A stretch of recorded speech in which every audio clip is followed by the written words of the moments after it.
What's up, everybody out there in YouTube land? I'm here in Missouri. Cassville, I think, is the name of the place. Just south of Monet, Missouri. Here at a chicken plant. Nice, beautiful chicken trailer sitting in front of me.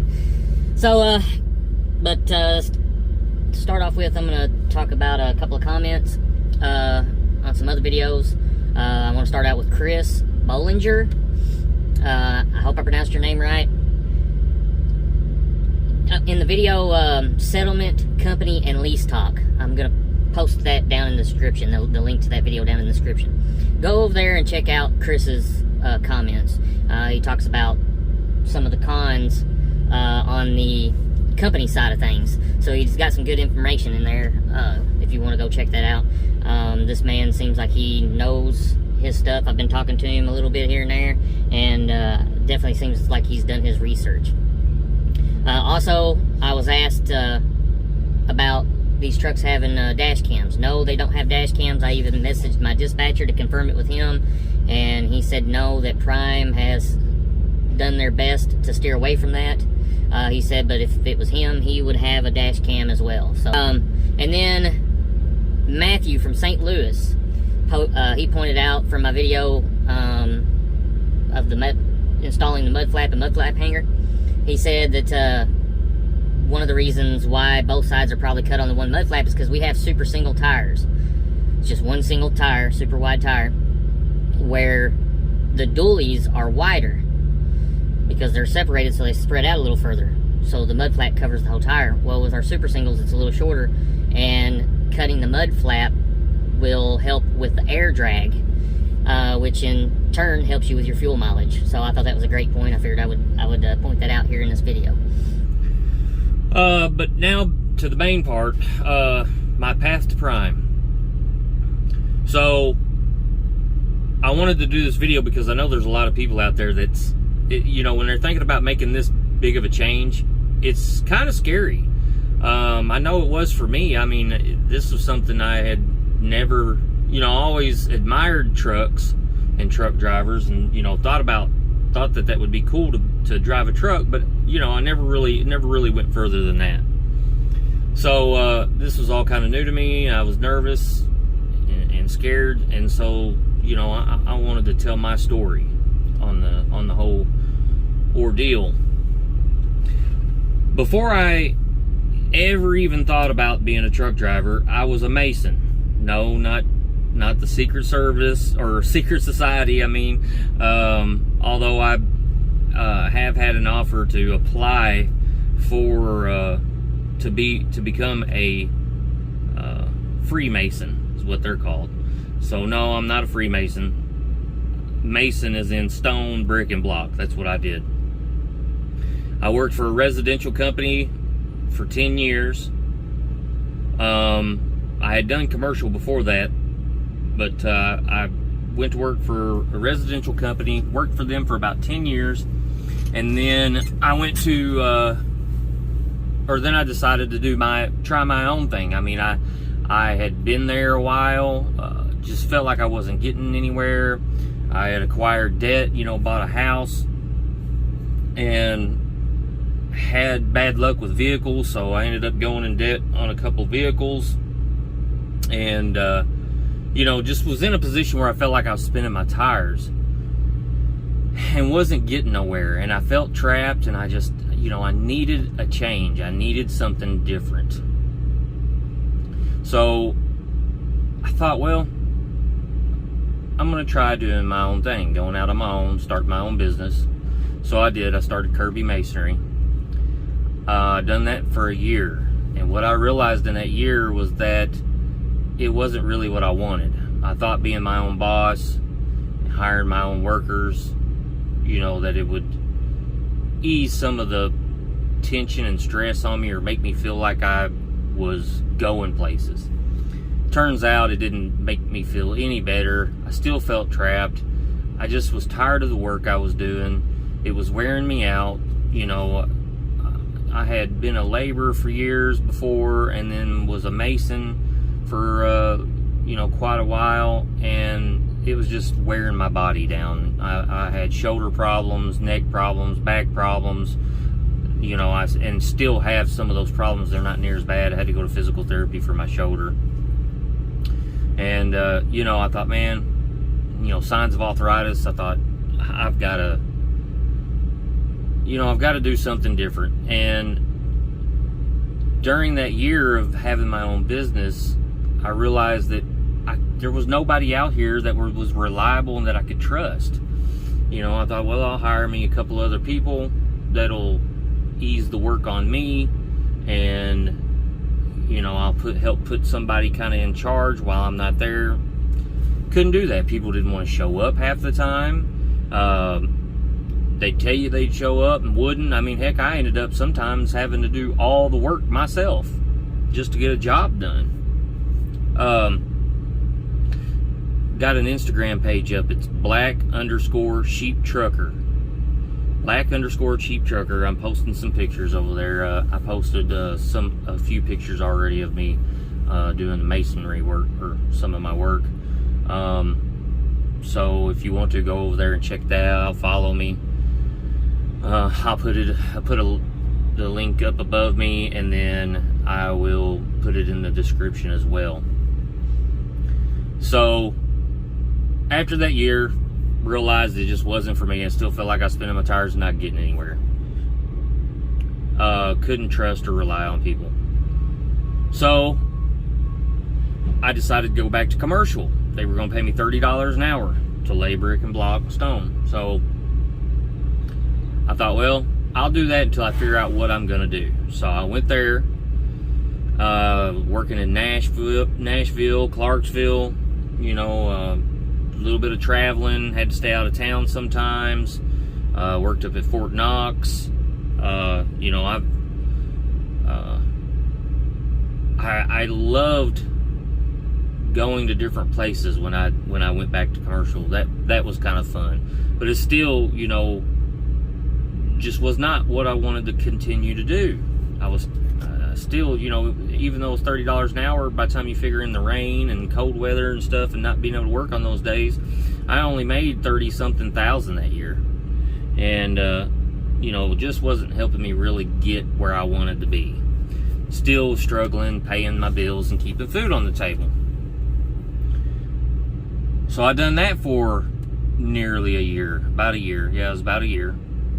And when work slowed down, getting close to winter, I decided to quit.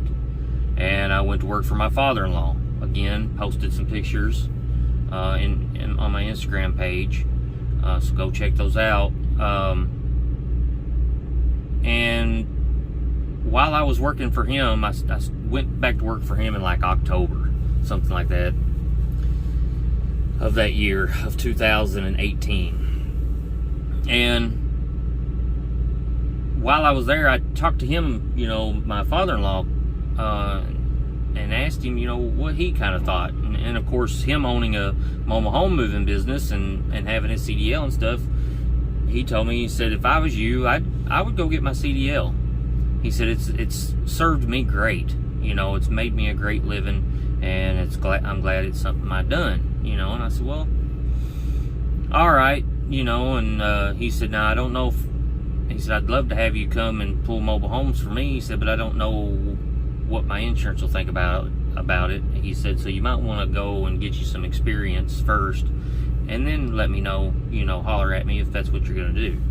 And I said, all right. I thought, well, man, it's a pretty big sacrifice. You know, maybe I can find something local, though, and go from there. Well, as I was doing research and also studying for my tests to get my permit and stuff, I realized that a lot of places, they won't hire you unless you have experience. And I thought, man, you know, it's going to be tough to find a job.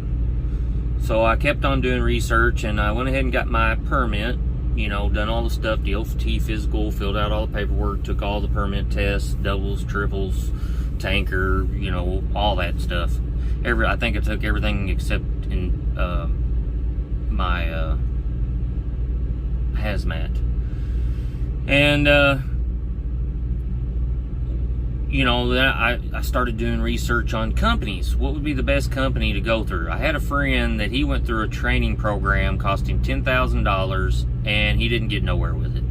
So I decided I wanted a company that was going to train me and then would put me to work. So I started researching different companies, best ones to go with, ones that were close to me. And though the three that I ended up coming up with was KLLM, Swift, and Prime. And they were, you know, all three had some pretty good, you know, reviews and ratings too for being for being a good training company to hire on with. So one day we were going to Illinois on a trip to go see some family. I got a lot of family in Illinois, and I was struggling with trying to figure out which company I was going to go with. So that day I woke up and I thought, you know, Lord, I know I don't talk to you very often, but if you could just help me out and help me make a decision. You know, I'm going to pay attention to what trucks are on the road. I'm going to count them as, you know, we go on this trip. And whoever has the most trucks, you know, on my list is going to be who I go with. So whoever, you know, whoever you want me to go with, put those trucks in front of me. So we take off. On the way to Illinois, Swift is in the lead. KLLM, I think, is quite a bit of a smaller company, so, you know, they just didn't get far. Swift ended up being close to, I think, 15 trucks ahead of Prime by the time we got to Illinois. Now, this is the cool part, because when we were on our way back, Prime took the lead. It was almost as if Swift trucks disappeared and Prime trucks were everywhere. By the end of that trip, by the time I made it home, I believe Prime had taken the lead by around 30 trucks. So when I got home, I said, that's who I'm going to go with. So that I sent off my application, applied, and got a call pretty quick from Cindy, my recruiter, and, you know, she went through the whole spiel with me. I turned over any kind of paperwork she needed, and she kind of gave me a couple of dates, what I might want to, you know, go with. And of course I kind of was like, well, I've got a couple things I'd like to get done before I show up. And she was like, well, most of the time if you don't come right away, you're probably not going to come at all. And I kind of took that as a challenge. I was like, oh yeah? Well, I'm coming. So I took the closest date she gave me. And so I ended up getting there in January, about mid-January, and of 2019. Now when I get there, things are different than they are now. From what I understand now, they're keeping really small groups because of the coronavirus, understandably. When I went, there was around 100 students, give or take. I think it was over 100 students, but we'll say around 100 students. And so when I showed up on the Greyhound, which, let me back up. She told me, she said my choices was to drive myself or Greyhound. I don't remember if they were doing rental cars at the time. But I told myself, I want the full experience. I'm going to ride Greyhound. Yeah, I wish I'd have never done that. It was the worst decision. Worst time of the year to try to ride a Greyhound. Ended up 10-hour overlay in St. Louis. That was my only stop. St. Louis, stop, get on another bus, and then down to Springfield. 10-hour overlay down up at St. Louis. So anyway, you know, I get to Prime. Like I said, big class big group of people at the time. So when we checked in, they automatically put you in, I think, three different groups. They separated us in about 3 groups. So around 30, 40 or so, probably around 40 people a group. I think it was 3, could have been 4, but anyways, they separated us into groups. And then I also had a roommate. From what I understand now, you don't even have a roommate. You all that are coming now have got it pretty good when it comes to that. At least you have your own privacy and stuff, which my roommate was cool. But all this was new to me, pretty new to me, just meeting all these new people and staying with new people. I'd never really done anything like this in my life. And so it was a pretty scary and wild experience. Started that week, going to my classes and everything. And the week went pretty great. Now, I did have to get another permit because Missouri would not accept Kentucky's permit. So that sucked. Now, when Friday came, they needed medical records on my shoulder. I had trouble getting medical records. I ended up having to Facebook Messenger my nurse, or doctor, to get her to get on the nurses at her office to get them to send me my paperwork. And I thought, man, I'm screwed. Like, I'm not going to get this in on time. This is Friday. They're not going to be here all weekend. I'm going to be sitting here another week, just thinking of all the worst case scenarios. Well, luckily, my doctor, she got on the nurses there and they got my paperwork over. So that freaked me out. So not only, though, did I have to take all the regular classes, I had to go through and get my permit and all that, redo every single bit of that, which wasn't too bad. I got every single test done to get my permit in less than 30 minutes. So, I had to do all that and extra, really, because I already had my permit. So I had to get my permit twice in 2 different states. And then because of my shoulder problem, I had to go to take the physical class for flatbedders, where you lift stuff up over your head and do all that, push-ups, I think, and I don't know what else. But I ended up having to do that too because they wanted to, I guess, check my shoulder. I don't really know. It had been a year or so since my physical therapy, so it wasn't like I was still having like any issues with it or anything, but they still made me do that class. So luckily I got all that done on that Friday, by that Friday. Now, I didn't get a trainer right away. I actually had to wait an extra day. A lot of other people got their trainer. I think we were down to about 30 students by the end of the week. That's crazy to think we went from 100 and something students down to 30 students. So we were down to about 30 students at the end. Quite a few of them about half had already gotten trainers.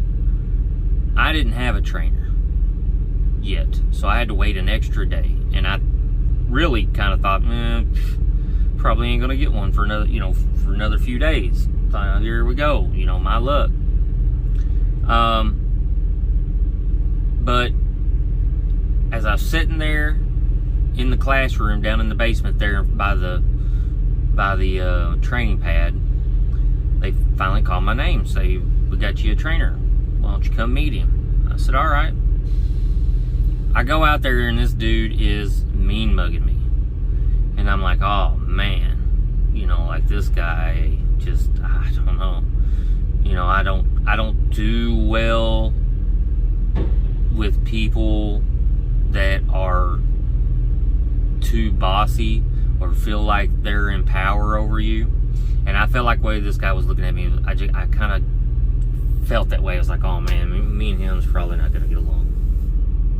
I walk up, we shake hands, introduce, do all the little spiel stuff, and we start heading out to his truck.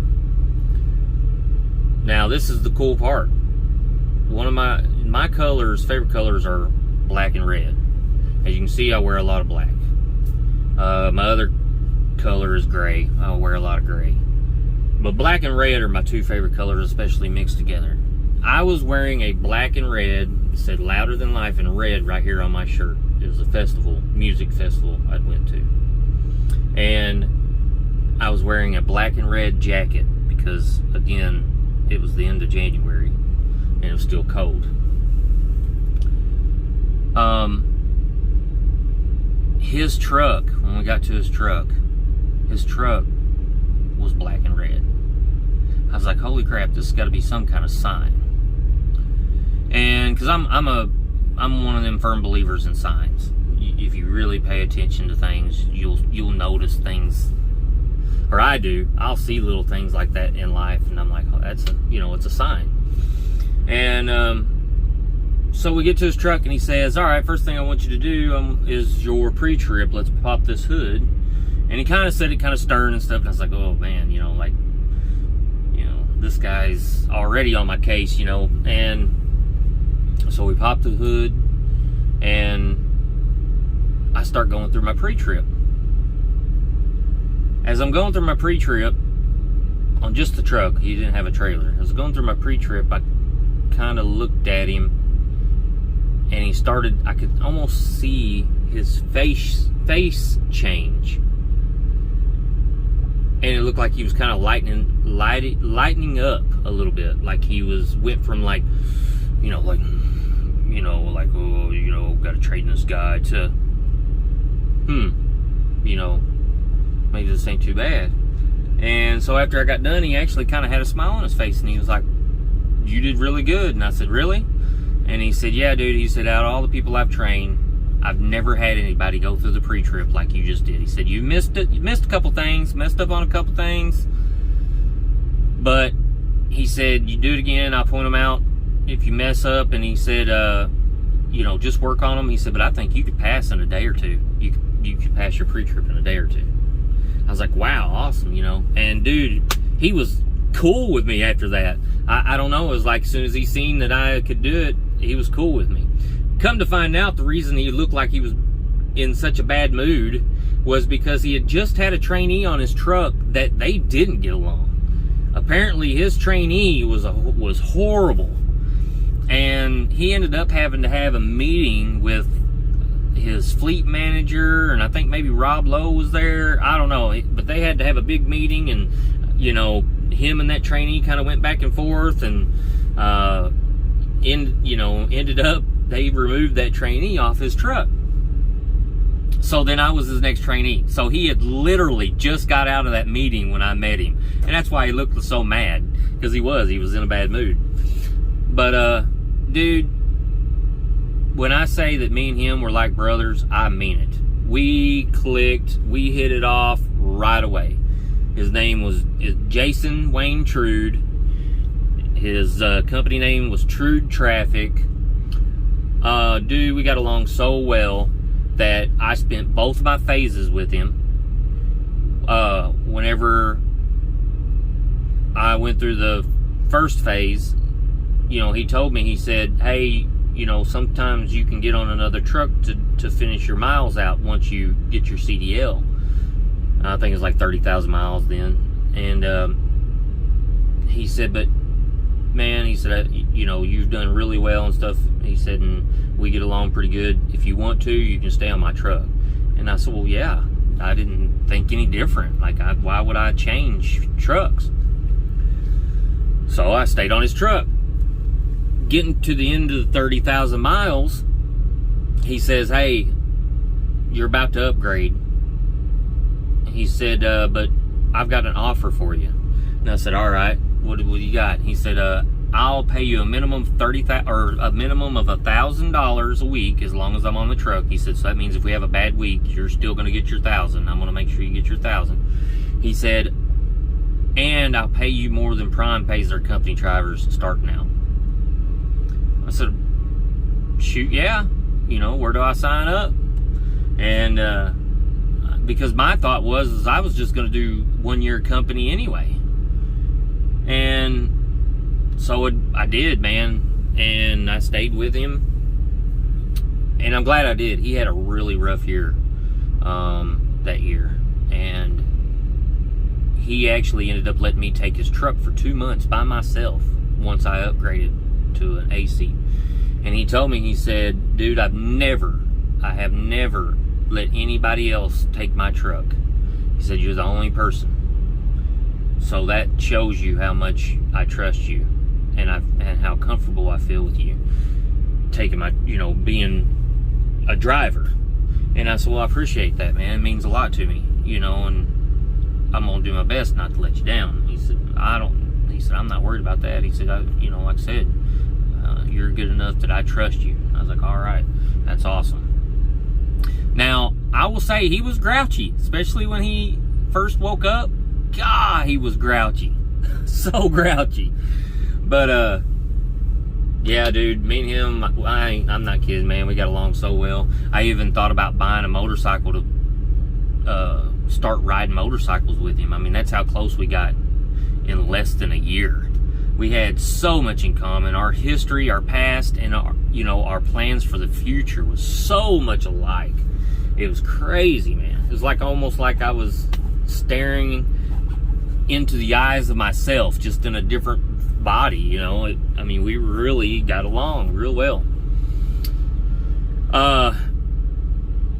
So everything that, a lot of all that stuff that, how I got started and stuff was a blessing. My brother I called my brother, he worked at Dippin' Dots, he had a traveling job before I went to Prime, and I asked him, I said, man, Dippin' Dots hiring, and he said, no. He said, you wouldn't want to work here anyway. He said, but I tell you what, he said, I was in traffic the other day, and he said, I looked around, and he said, it just kind of hit me sideways that, golly, look at all the trucks that are around me. He said, dude, there was just trucks after trucks after trucks. He said, so why don't you go get your CDL? So, with him and my father-in-law both pushing me to get my CDL, that's what I did. And I'm glad I did. I'm super glad I did. Now, Jason, the reason I talk about him in the past tense is because he passed away. He actually passed away, I say, on his truck. They didn't pronounce him dead until the next day. But I was actually driving and found him. So, I'll save that story for another time. But I just wanted to tell my story, how I got to Prime. Dude, if you are feeling trapped, if you feel like you're spinning your tires, you feel like you need to grow, you feel like you want to go see the country, you feel like you want to do something different, and especially if you're young and you don't have any family started yet and you want to get a jump start on your future, come to Prime. I'm telling you, Prime's a great company. Been here over 2 years now on my second lease, and I'm still happy I'm here. I'm still glad I made that choice. So I know sometimes it can be scary, it can be overwhelming, and you don't know if you want to, you're really confused on what to do. But, and I'm not saying that it's going to be for you, and I'm not saying it's going to work out perfectly. I'm not saying that your story is going to be my story. It doesn't happen that way for everybody. But what I am saying is that give it a chance. If you're feeling those same feelings I did, give it a chance. And if you're feeling scared, just know that on the other side of everything you're about to go through could lead to some amazing things and amazing times, and could lead to you getting a good jump start on maybe other things that you're wanting to do in life, like buy a house. I am about to pay my house off. When I came to Prime, I owed $47,000, about $50,000 on it. The last 2 months, I've paid $20,000 on it to get it knocked down. I now owe $27,000 left on my house. I'm hoping to have it paid off at the end of this year. So, I'm telling you, it can be a life-changing experience. I'm going to post a picture of Jason's truck at the end. This is, kind of a dedication to him, telling my story, telling my testimony. I love that guy. He was a great guy, man. So I'll leave it at that. And as always, stay safe and stay alert. I appreciate y'all.